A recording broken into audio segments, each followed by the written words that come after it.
What's happening? Have we been streaming live though? Hold on. This should fix my audio. Okay, now I have audio. All right, we're all good.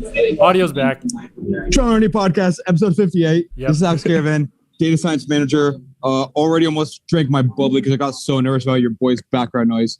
Go ahead, Lindley. Kyle Lindley, sports engineer, driving my baseball, drinking afternoon coffee.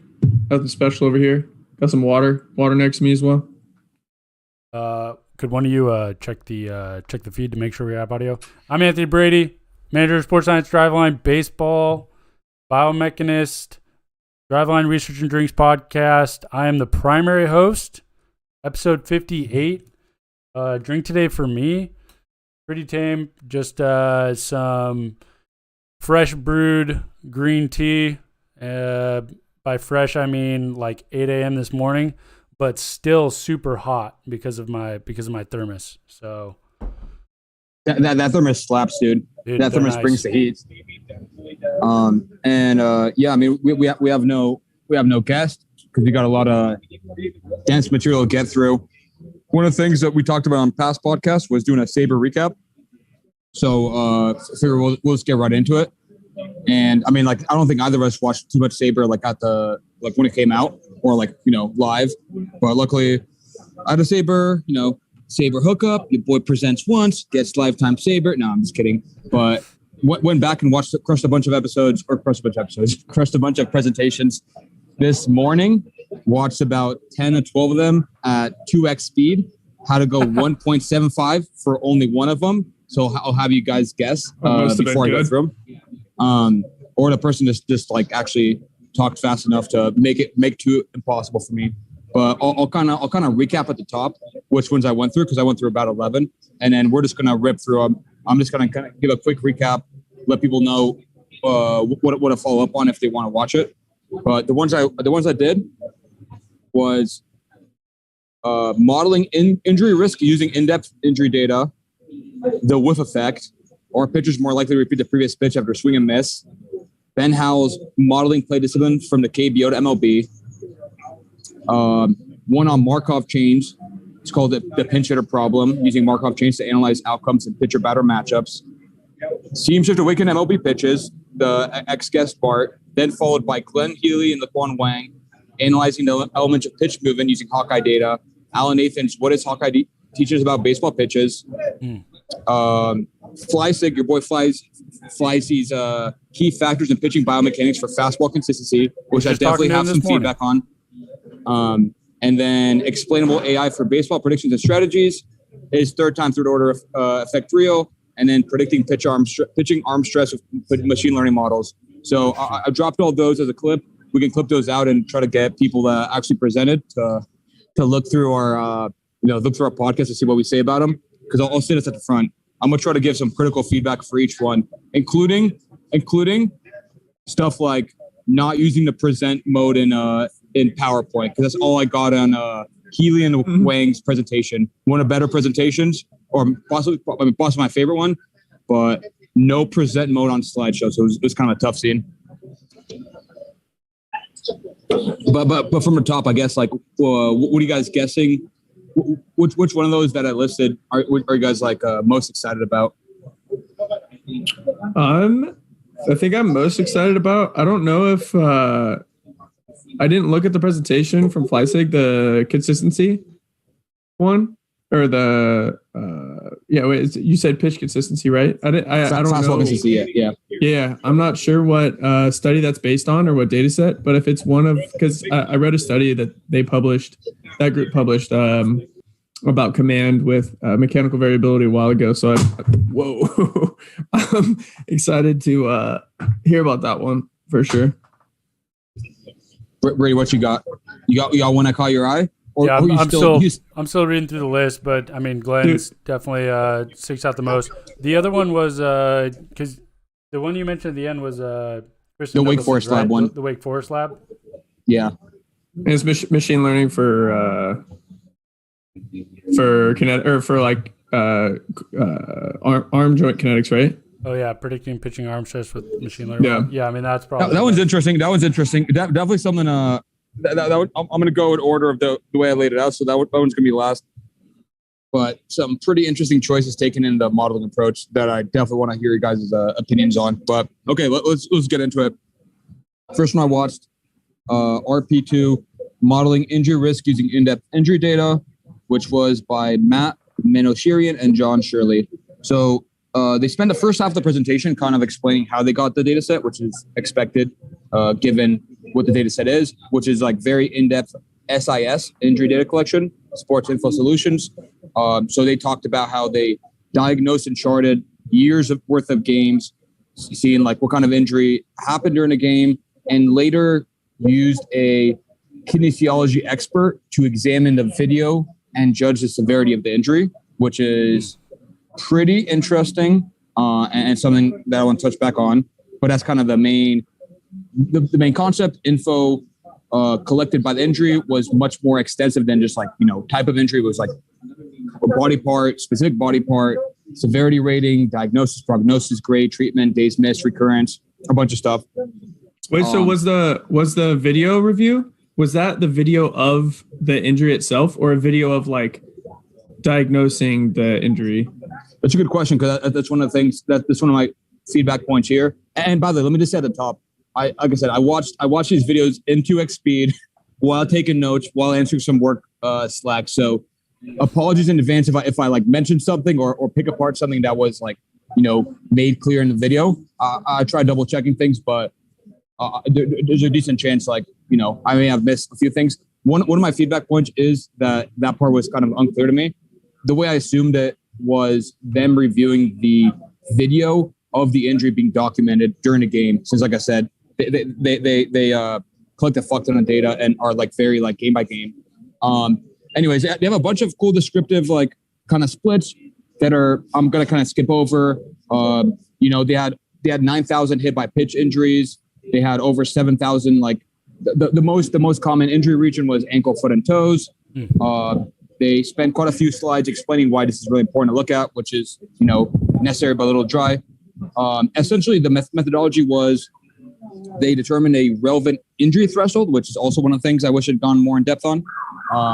2016 and 2019 data, XG boost models, just general machine learning kind of strategy. They train test split, look at ROC, AUC, all that stuff. They also included usage and playing level style, which is really relevant because they ended up putting out like 2 slides that judge the feature impact of each, like all these column features that were used in the data set. And there was a bunch of them. And the most like common ones for both pitcher and hitter, besides days left in season, because like that kind of like speaks to like when the injury occurs, how severe it is, maybe severe enough that like that person gets shut down. But the average career fastball velo was the most impactful metric in determining pitcher injury model, and speed score was the one on the hitting side. And speed score, I forget the exact formula, but it's basically a combination, I think, of like how many bases you steal over get caught, how many doubles you stretch, triples. I forget what the exact formula is, but it's actually nothing fancy. I think Bill James came up with it a while back. Not that makes it not fancy, but it's nothing like super new. Anyways, overall, AUC scores were around 0.7 and 0.74, which is better, like significantly better than a naive classification model, I believe. One of the things that I didn't like as much, didn't like as much as say, another area that I wish we'd had more detail on would have been getting people in AUC buckets and seeing what like buckets perform better. Because like it's one thing to like nail the most injury risk person, someone who's had like multiple prior injuries or whatever. Of course, your model's going to predict that person, but I wanted to see like specifically what buckets they underperform and overperform. I think they showed the top 5 most injury prone people, and 3 of them ended up having an injury in 2020. And AUC is the probability that like a random random positive example is to the right of a negative random example. If that makes sense, it's basically just like it's trying to take into account true positives and false positives to give you an overall like estimate of type 1 and type 2 error. So that's that one. I'll kind of whip through these a little bit because I realized this is going to be about an hour of background noise from your boy. This might be the whole entire SABR presentation. Yeah. I told you, dude. I told you this is going to be more than 20 minutes. RP4, but definitely interrupt me as you guys come up, because I'm not going to leave it for questions at every single point. Otherwise, we're going to get bogged down. So just interrupt me if you guys have a question. RP4 with effect. Pitchers more likely to repeat previous pitch after a swing and miss. I thought this was cool by Nate Rowan. Very simple and straightforward.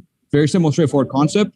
And he went through a bunch of controls, but I'll say I like SABR papers. In my experience, I don't think my SABR paper was great, by the way. I've talked about this before in the podcast. I think it's easy to shoot too ambitious and broad scope and then kind of get like dingused up in the applicability and like what you're actually delivering. I actually like I like SABR papers that are like kind of tight and to the point, and I thought this was one of them. This is one of my favorite ones that I went through.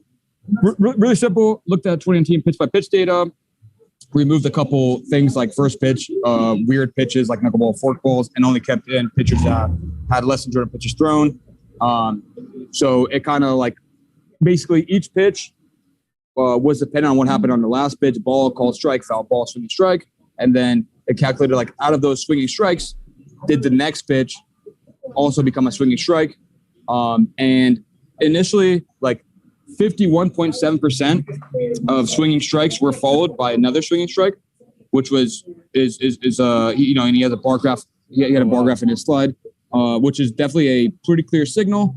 But there's a lot of controls to look at as well. So some of them are pitch count, like at bat count, like ball strike combo, the previous pitch type, and the actual pitcher success, right? Like slotting in people based on what their swinging strike rate is, because someone's more likely to throw a swinging strike to begin with, then he's also more likely to throw the next one as a swinging strike, just because that's the type of pitcher he is, and pitcher success also has to be accounted for.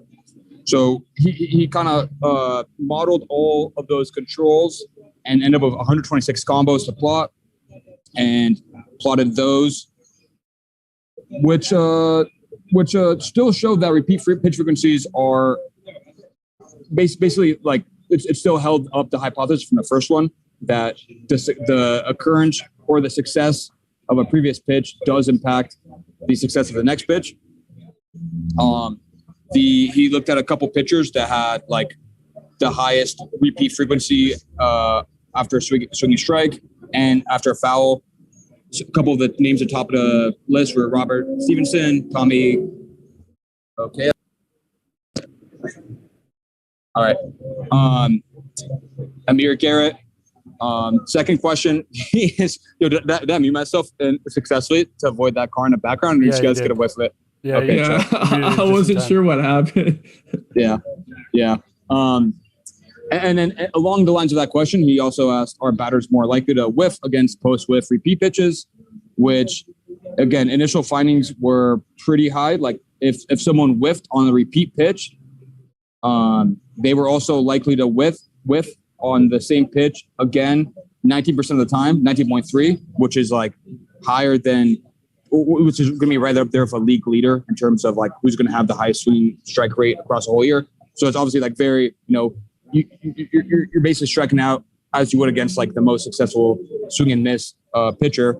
But also, again, there's a good amount of selection bias here that digs in on pitcher quality. So he built a logistic regression model to try to, keep pitcher, batter, and overall swinging strike percentage more constant. For four-seam fastballs, this still held drastically.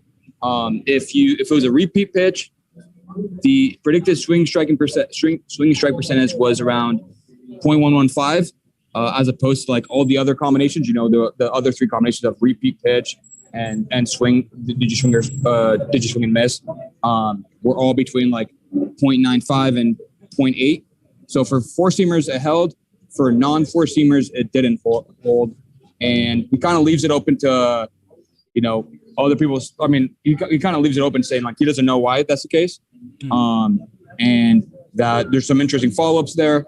And I think it might have been in the Q&A section, but a couple ideas people had were splitting up by team, or something got brought up, splitting by team and splitting by catcher as well to see how much the catcher influences it, which I thought was really interesting.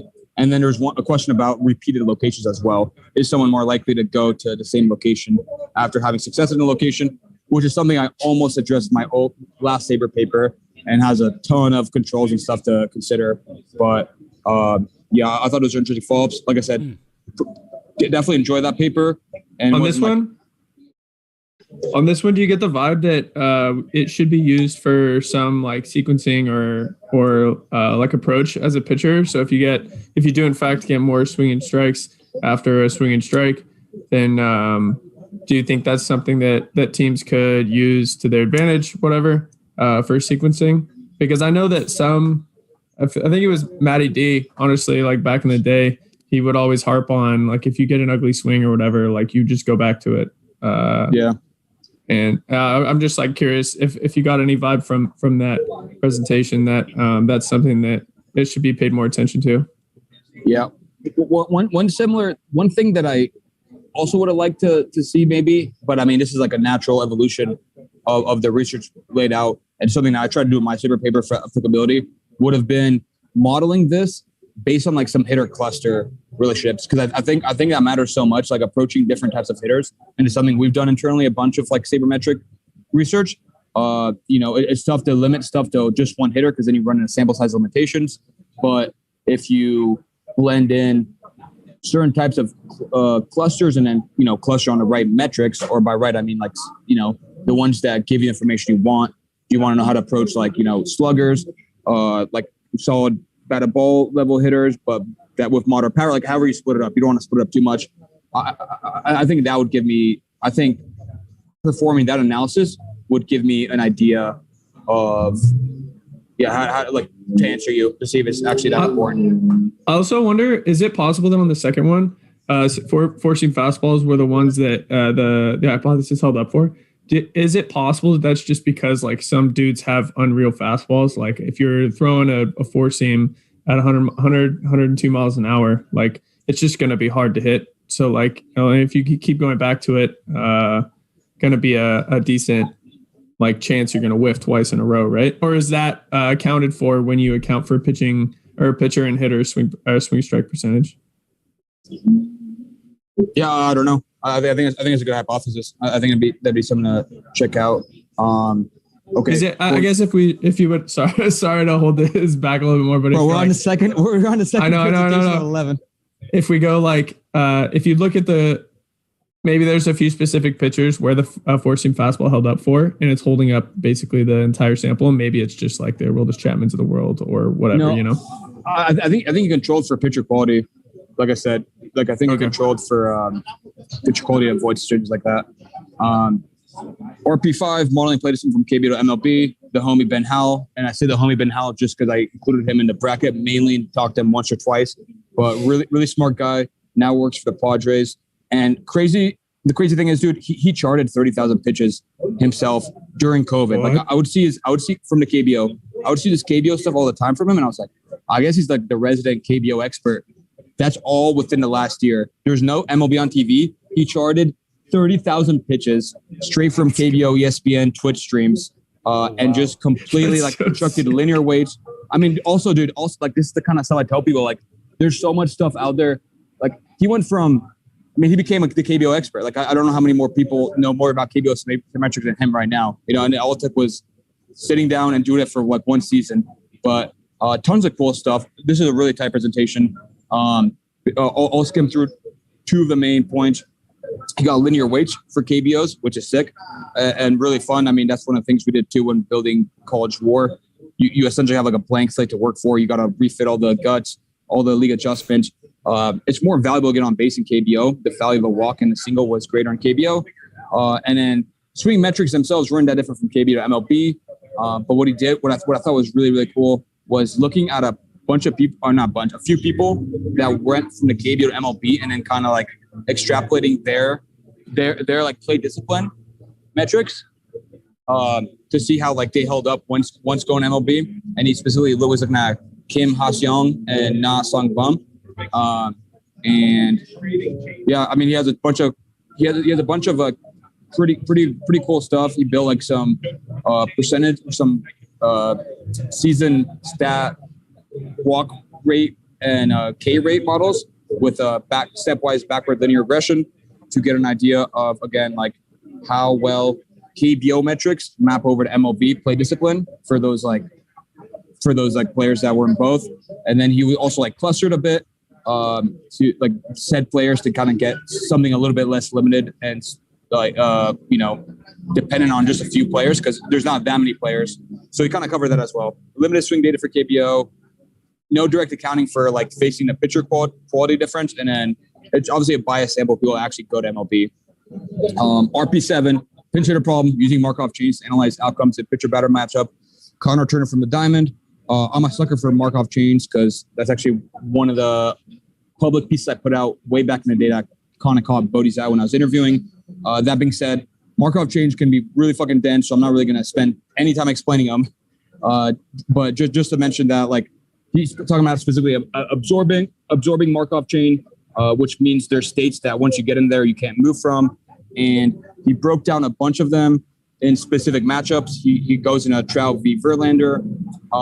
Really cool academic example. As is usually the situation of Markov chains, it's tough to map over the academic limitations to applicability use. But I thought he presented some compelling reasons to do it and a way to roll it up. Unclear to me at the moment if it's actually more useful than just comparing like against someone's RE24, RE288 splits. RP9, ex-guest Barton Smith seems to awaken MLB pitches. Spends the first half kind of just recapping a bunch of historical stuff related to Seam Shift Awake, which for fans of this podcast probably already know, honestly. Just kind of went into how he started looking at it. The new stuff was about 2-seam versus 4-seam change-ups, which is cool. He looked at specifically Kyle Hendricks 2-seam, 4-seam, and then Jared Hughes sinker versus 4-seam because they're on opposite ends of the inferred axis equals observed axis line. But pretty. Like I said, pretty cool. Kind of talks about how season of wake depends on seam orientation, and there's much less consensus on which orientation to use when it comes to breaking balls rather than fastballs. And then he kind of ends his presentation talking about we need to get a better model to reclassify like pitches, because again, like the easy example is Hendricks, 4-seam, 2-seam. He has a different grip out release. His changeups behave completely differently. This kind of kicks off one of three main presentations that has to do with seams of wake and Hawkeye data. The next one was Healey Lequan Wang analyzing elements of pitch movement using Hawkeye data. Tons of info in here.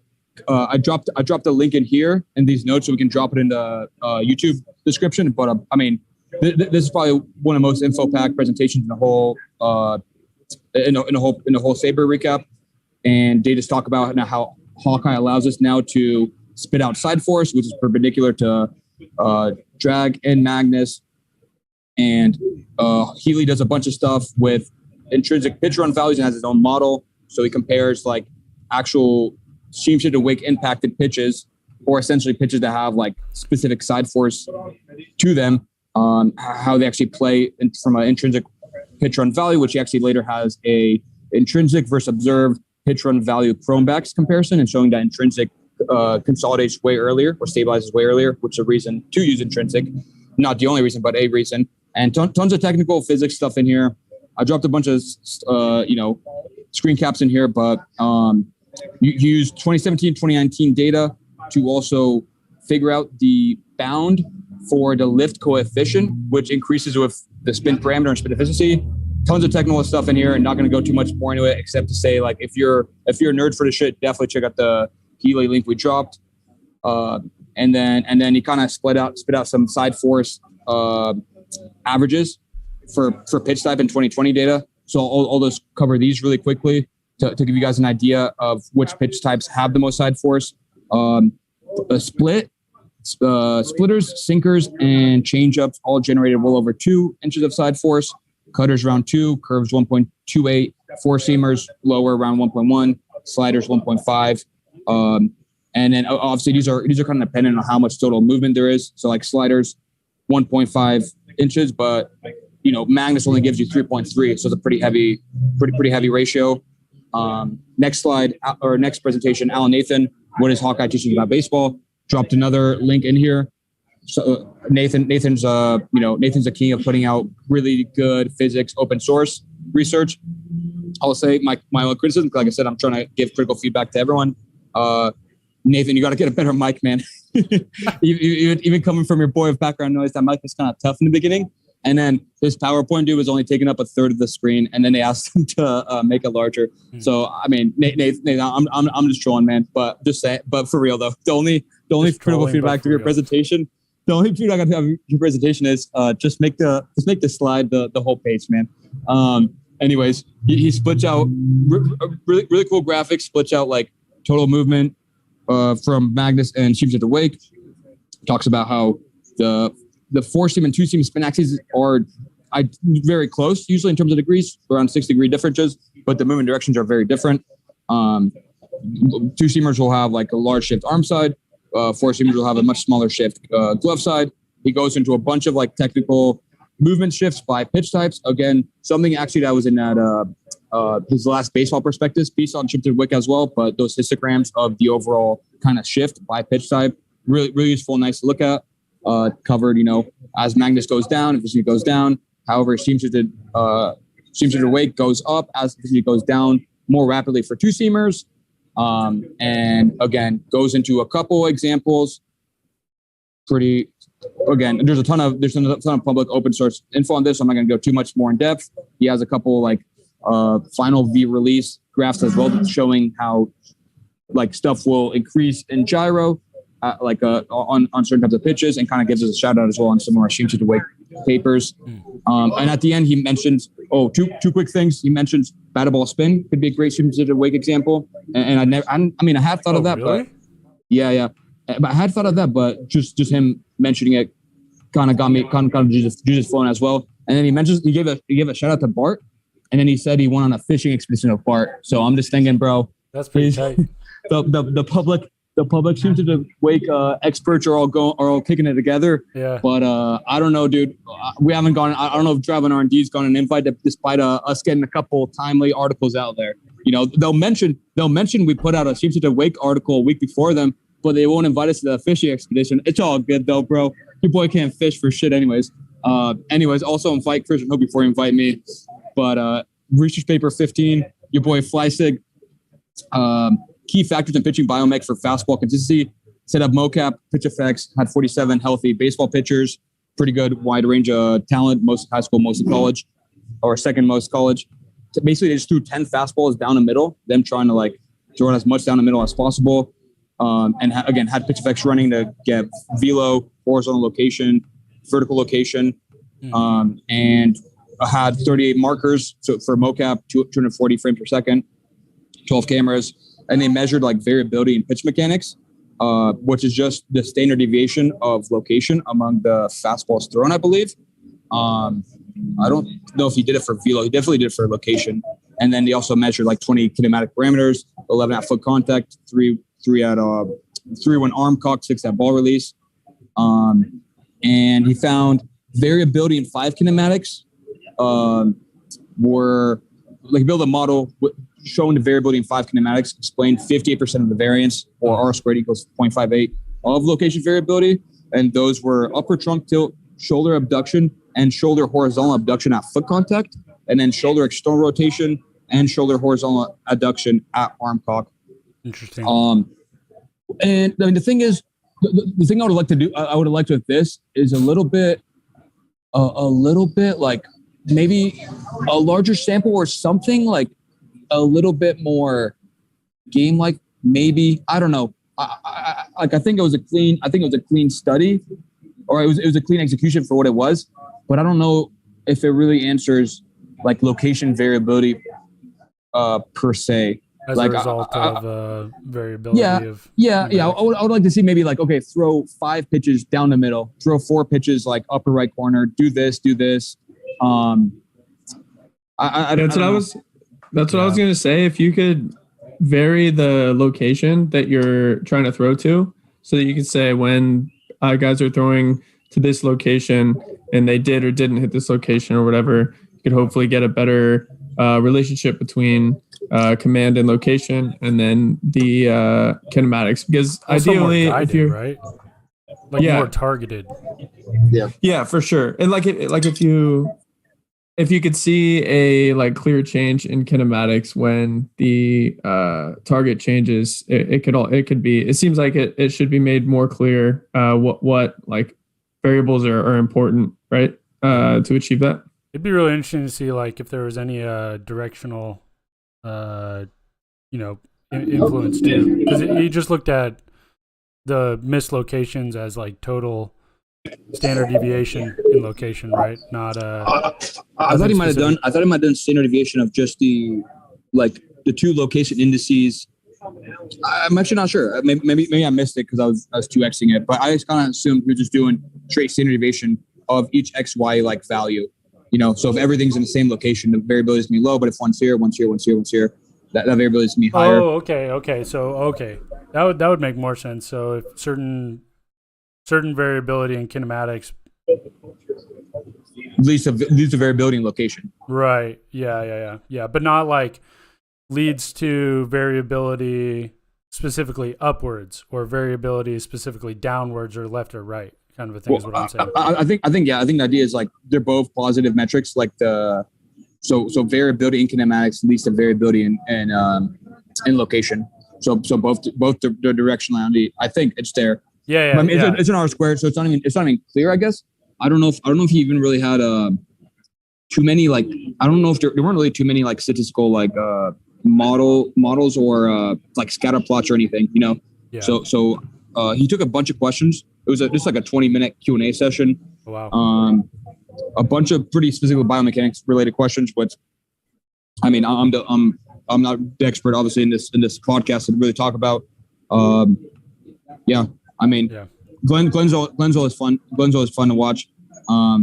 Also like usually very confident as well. So it's like you hear like someone be like, "Oh, is shoulder horizontal abduction bad for you?" And he's like, he'll say something like, he won't say yes or no, but he'll say something like almost like really close saying yes or no. It's like, oh, okay. Anyways, research presentation 16.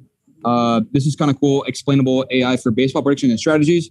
I was actually kind of like, I didn't have too high expectations for this. It's by Joshua Silver and Tate Huffman, but I thought it's a pretty cool presentation. They start off like talking about previous work, Bill James's log 5, and like that being what was the initial kind of groundwork of sabermetrics predicting specific at-bat outcomes.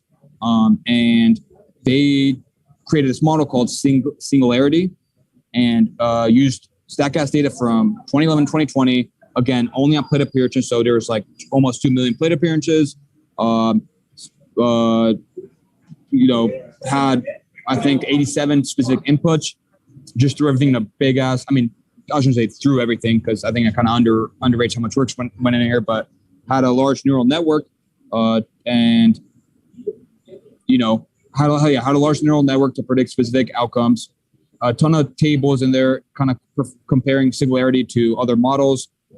And they went into the black box and used Shapley values, which allowed to kind of like show how each metric impacts a movement towards one side. So, for example, one of the things they had was looking at Aaron Judge versus Wade Miley at bat, and I think where's the image?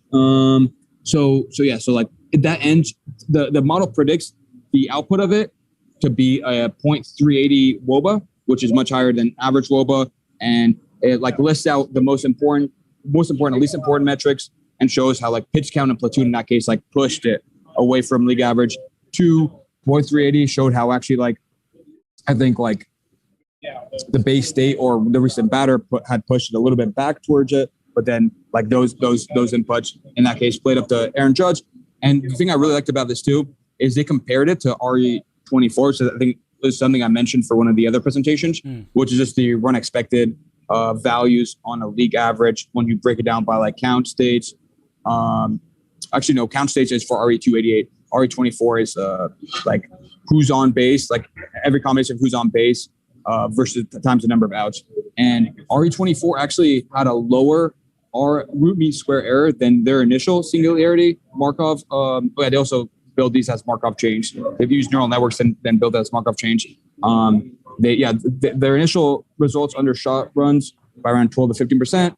But that's because they didn't model wild pitches, stolen bases, runner advancements, all that stuff. So they built a adjusted model that factored all that in, that which outperformed the Singularity the RE24 chart.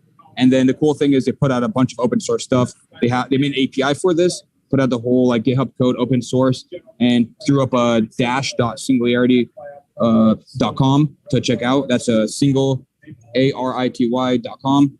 And they had some cool applications too, generating an optimal lineup for MLB teams, kind of almost similar to what our friend Brian McAfee did with Sequencer in college. And then, they mentioned a bunch of stuff to look forward to. Okay, 2 more presentations to go, guys. RP17, which was 80 Audie Weiner's Is Third Times Through the Order Real Penalty, which is a cool literature recap because it covers, there's already been a bit of research done on this and some on both sides. Rob Arthur recently put out a piece that kind of talks about how third times through the order might not be as impactful or even as real of a thing as people think.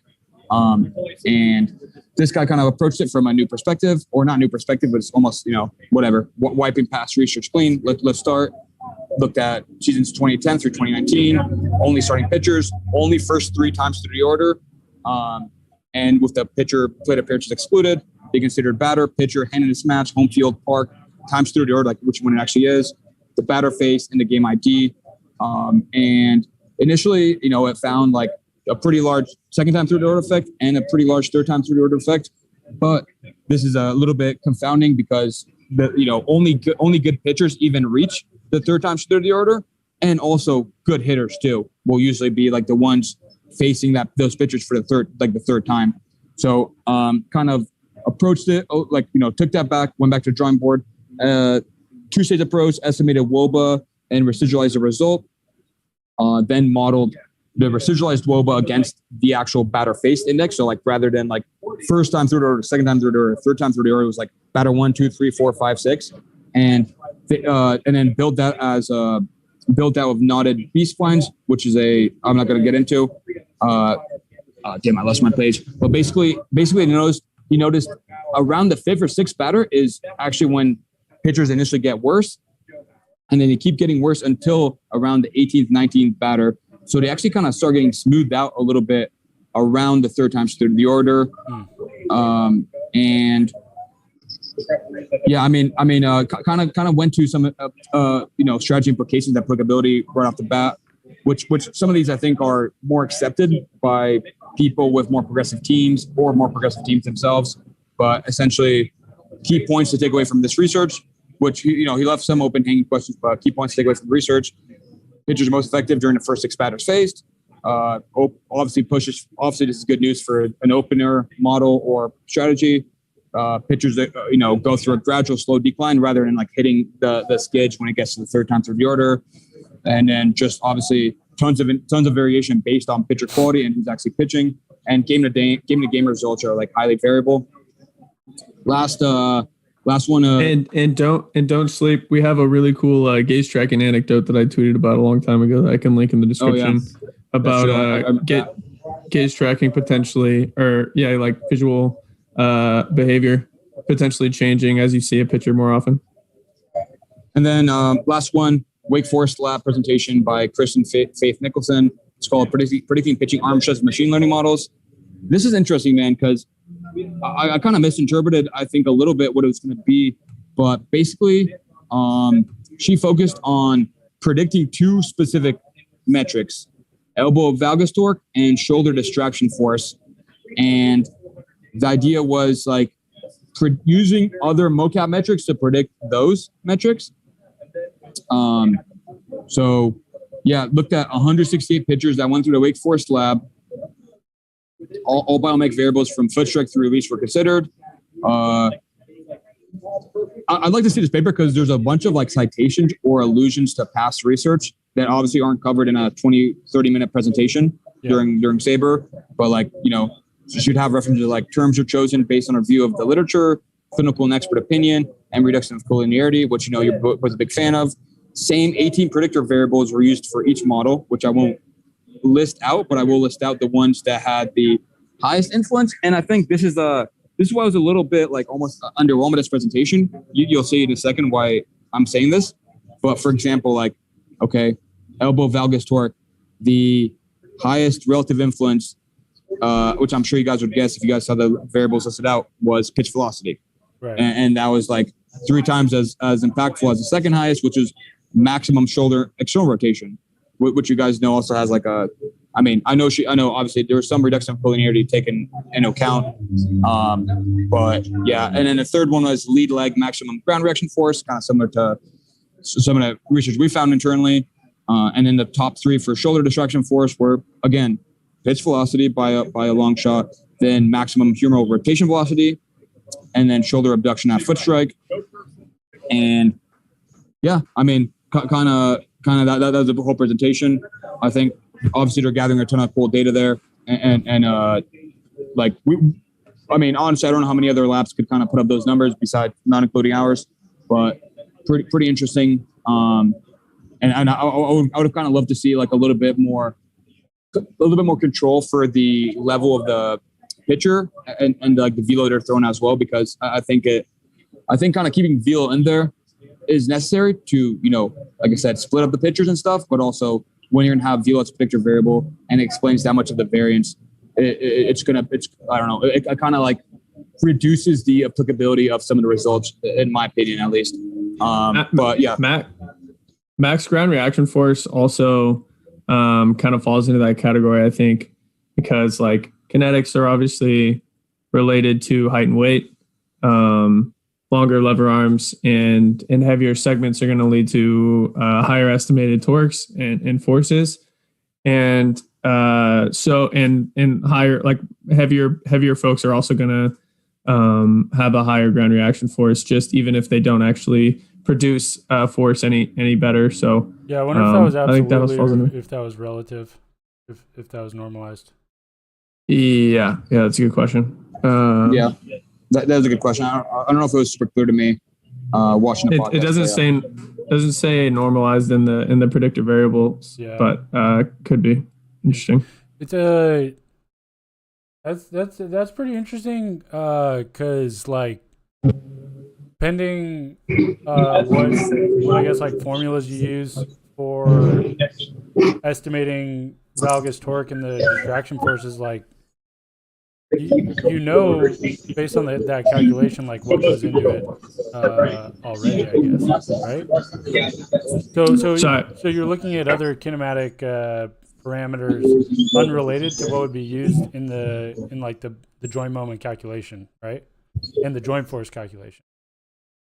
Yeah, I don't know. I mean, pitch velocity, and those make sense, but including like max external rotation in the thing that influences valgus torque, you would know that because that's like involved in the joint moment calculation. Yeah, like indirectly, right? It's not like that position isn't directly. I guess, yeah. Technically, that position isn't, but like humeral rotation would be, or the derivative of that, because it'd be the acceleration. Yep. Yeah. Yeah. Yo. Should we jump this to the SABR recap podcast, or should we try to speed through everything else? I mean, the rest of it's not gonna take much, anyways. I first saw the headline. Of this paper. Take it away. I'm gonna mute myself for now. Word. I saw the headline of this paper looking through because I think I've mentioned it before in the past. Oh, also I was looking at the study that FlySig was presenting on, and it was a study we actually I think covered on the podcast a bit ago. Maybe they had it or something. It was published in 2019. That's pretty far. I just want to say I'm really stoked that they got some biomech love at SABR. I think it's pretty sweet too what Nicholson is doing at Wake Forest. I'm really excited to see more and more what they come out with, and same with Glenn at ASMI. Well, yeah, and also I actually watched like 6 minutes of the panel that Glenn. It's like actually I watched like 20 minutes of it, but it was on like 2.5 speed. Tons of honestly, like I watched half of it and it was fine. I just hopped out of it because there was so much like networking and just like so many questions similar to what we get to, like how do you get into biomech? And it's like it's just crazy that those questions, and that, like it speaks to like the interest level and how popular it's getting. That we're getting those questions. Glenn Fleisig is getting those questions. Everyone's pretty much getting those questions at any sort of like open source venue. Yeah, honestly, Glenn picked a really good time to found the Ab Society stuff and get it going, because it really is like increasing in popularity and becoming a pretty pressing need to have like a body that can help answer questions, maybe set out some standards.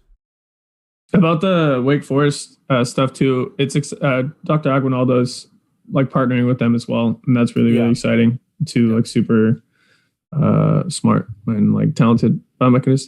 Yep. Yeah, so I was just looking through. I can't remember if I saw it in one of the, either on Twitter or I think I saw it on the notifications that I get for new like research studies that come out for a handful of keywords that I like entered. But the title is, and I had the probably pretty common knee-jerk reaction to this. The title's Commentary: Modern Analytics, Good for Surgery, Bad for Baseball. And I honestly like assumed it was the worst. Like I assumed that it was going to be like talking about how analytics are leading to more injuries or whatever, being in that frame of being good for surgery because more people are getting surgery because of it. But I read through it. It's just a half page, just a half page commentary in response to a validation study of a surgical risk calculator, like metric or like prediction model that was published for what was it? Lung resections. Yeah. Yeah, it's like the thoracic surgeon general thoracic database. They use that to predict surgical risk.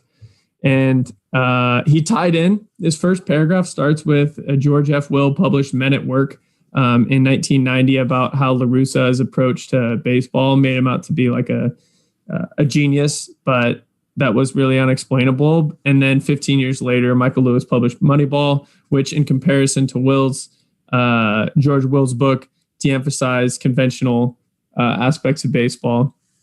And then the second paragraph starts with, I'd say that analytics have made baseball unwatchable because you don't get to see a runner set up a pitcher for a stolen base or hitter attempt to hit behind or do a hit and run as often. And it's just those are very interesting plays. I know.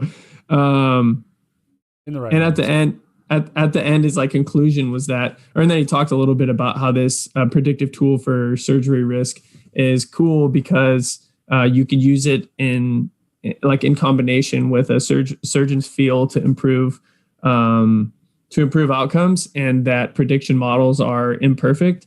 But I just I don't really understand. I don't like how a doctor, somebody who obviously has a lot of credibility, it's like okay to put out that type of headline that's gonna catch a bunch of eyes, and also just a credible source there coming in and saying something as silly as analytics are making baseball unwatchable or unenjoyable for viewers and the audience these days. Yeah, that's kind of tough. It's so brutal, but yeah, I guess it's not as bad as I was expecting. Making the claim that the analytics are leading to more injuries or anything, because that would have been that even title more definitely asinine. reads as analytics shows that hitting the ball harder and throwing faster is good, and because of that, everyone's going to train for that, and then a lot of people get hurt and have surgery. That's what when you first mentioned that title, I assumed that's what it was. I was like, well, this is just a Me too. ridiculous piece, but. And the problem is that people who don't fully read into it or whatever, or even if they do and they're just like, oh, this is a doctor, he must be right about what he's saying. People who oppose any progressive baseball ideas, this is just more reason, unfounded reason for them to support that, you know? So even if they are literally as in analytics is very good. The surgical field is progressing well because of analytics, but baseball is less fun to watch because of analytics. Yeah. Okay. Yeah. That makes way more sense. Yeah. That's pretty fire. All right, what do we got for lab ops? Lab ops as of 2 minutes ago are apparently green, or 15 minutes ago at this point, but Force plates getting installed, baby. You guys want to explain what the updates are? What's up? See Yabin's Twitter. See Yabin's Twitter for for lab updates. He's been posting pictures. Yeah, force plates are getting installed tomorrow. We'll be moving back into the new lab and potentially outfitting the lab with higher frame rate cameras. Could be as early as next week. So yeah, and Edgertronics. So there will be a significant increase in sampling rate of what we're collecting at. Maybe not that significant if we have to downsample to match up with the force plates, but still pretty solid. Definitely, it's gonna be. What could we sample at that would max out the 360? Because couldn't we adjust the force plate sampling lower, right? To something. I honestly don't think so, but I could be wrong about that. But I think they have to be sampling it 1,000, which doesn't really make sense. So I'm expecting to be wrong about that, but I think we looked into it before because if you could just give up whatever 250 hertz of sampling frequency on the force plates or less, you could, or I guess no, you wouldn't be able to do less than that. You could rip. You're the full 360 for 17 Ws. Is that what you're saying? Yeah. Or, just like downsample the cameras to 320 and then downsample the force plates to 960 or something, right? Oh yeah, yeah. I don't know. I was thinking about that over the weekend. I honestly don't know, man. Maybe there's a way to I guess normalize that in that data live. Like maybe that was that was an older problem and it's not as much a current problem kind of a thing. Like maybe they can still be paired together. Yeah, definitely. And if we get any markerless motion capture going with the Edgertronics, we could probably get higher sampling rate there because we can get the Edgertronics sample at 1,000 hertz theoretically, right? Yeah, definitely. Yeah. One thing I'd want to do with the new lab, just like talking about the new lab stuff and hitting biomechanics, especially just with talking about it with Wasserberger more and more as of late, is doing some, I guess they would kind of be like white papers or investigations or something, just to come in and kind of like validate against the way that we do things internally, specifically related to standards for data processing. He was showing me a paper about kinematic filtering rates and then collecting motion capture data paired with IMU data that can sample at a higher frequency, and then looking at variance and error in those two data points and testing at various thresholds of low pass filters and looking at what kind of residuals you get to find a more optimal filter rate based on, you know, the movement and that kind of a thing. I think it's more than, or I think it's very valuable and needed for pitching specifically because there are no standards, and just lately kind of playing around with filtering and processing stuff. Is that something that's gotten brought up at all in any apps meetings? Like having something either standardized or having like, could you put out our lab details and get like feedback from everyone else in apps? Is that something like? Yeah, I think that's what we'd want to do. We've talked about it.